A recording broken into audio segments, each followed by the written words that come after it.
Guys, a British guy just completely destroyed a left-wing guest on GB News who came on national television to argue that the British flag should be banned or at least limited because it makes some people feel uncomfortable. She had no idea what she was getting into. She walked into that debate totally unprepared for someone who was not going to sit there and politely agree while she insulted the country she was visiting. And honestly, good, because what he said to her face at the end of that conversation needed to be said a very long time ago. The government has made people of England scared of their own history. Some people cannot say they're proud to be English without being called something mean for it. The English flag is called bad.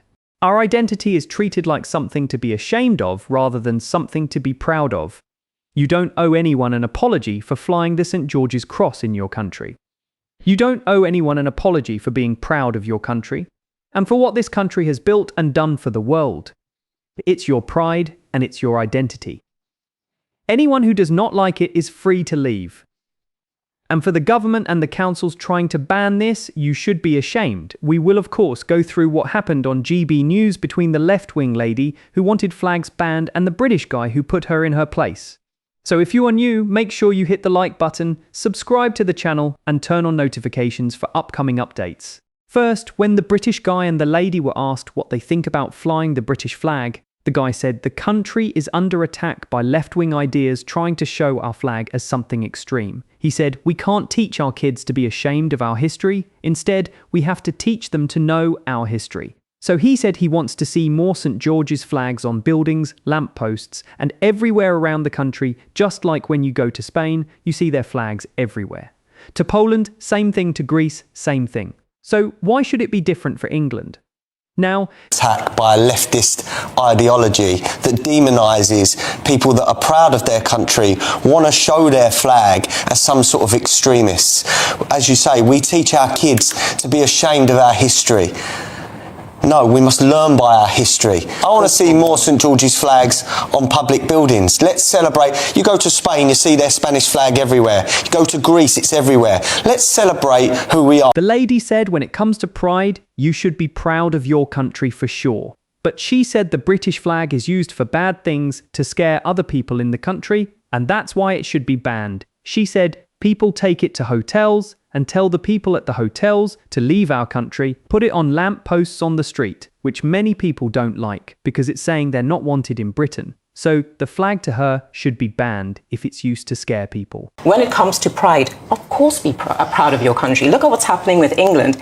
Everyone's flying the flag because it's unifying. There is love for the country. Let's get on board. The fact is, recognize that if in an instance that is mapped out for you, the flag is being used to intimidate a group of people, But no one's doing it belongs to everyone. It belongs to everyone. It doesn't matter. Of course you can fly the flag. It's a wonderful thing to fly the flag. But if you go to an immigrant hotel and you've got a gang of people outside flying the flag saying leave, are you telling me that it's not being used as a point of intimidation? And then the British guy said the thing that the entire debate had been building toward, the thing that needed to be said straight and without apology.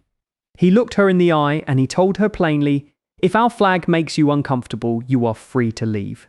Because the St. George's Cross is what you should see everywhere in this country, in every public building, on every lamppost, on every street, because this is England and that is our flag. Let's celebrate who we are. And for me, if our flag offends you, you shouldn't be in this country. Go away. See, again, don't try to repackage what the conversation is. But the flag does offend people. When certain instances have arisen where they've said that it is intimidating, look at the actual incident. A flag intimidates them, yeah? Yeah. Because take the film, Shane Meadows' film, This Is England, and chart the story of that character, Cosmo. What he's explaining to you is that you can co-opt that whole idea of patriotism to guise fundamentalism. You can be proud of your country and you can be patriotic. It can be co-opted for negative. It can be co-opted for something evil. Like anything can. So, anything can. So absolutely. if you're offended of our flag, leave. Every single time a flag is used, it is always wonderful and positive. That just isn't true. It is human nature that sometimes you can use something good to do something bad. So if the flag offends you,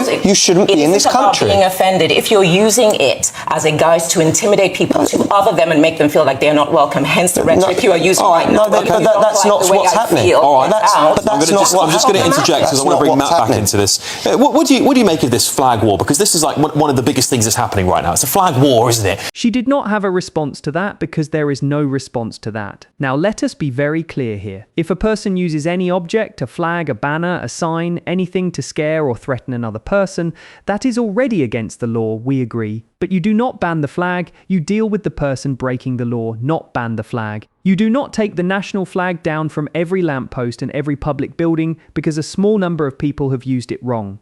By that logic, you would ban cars because some people drive badly, you would ban kitchen knives because some people use them as weapons. The flag does not scare people. People scare people, and mixing up the two on purpose on national TV is disrespectful to every British citizen who flies the St. George's Cross because they are proud of their country and proud of their heritage. It is not a threat, it is not aggression. It is a simple, true statement about what it means to have a national identity. If the sight of a country's own national flag in its own country makes you uncomfortable, the problem is not the flag. Britain is not going to say sorry for its own flag, and it is about time someone said so on national television. What do you think? Should the St. George's Cross be flying on every building and lamppost across England? And do you think this lady got what she deserved in that debate? Drop your thoughts in the comment section below, and if you are not already, subscribe to the channel and ring the notification bell for upcoming updates. See you on the next one.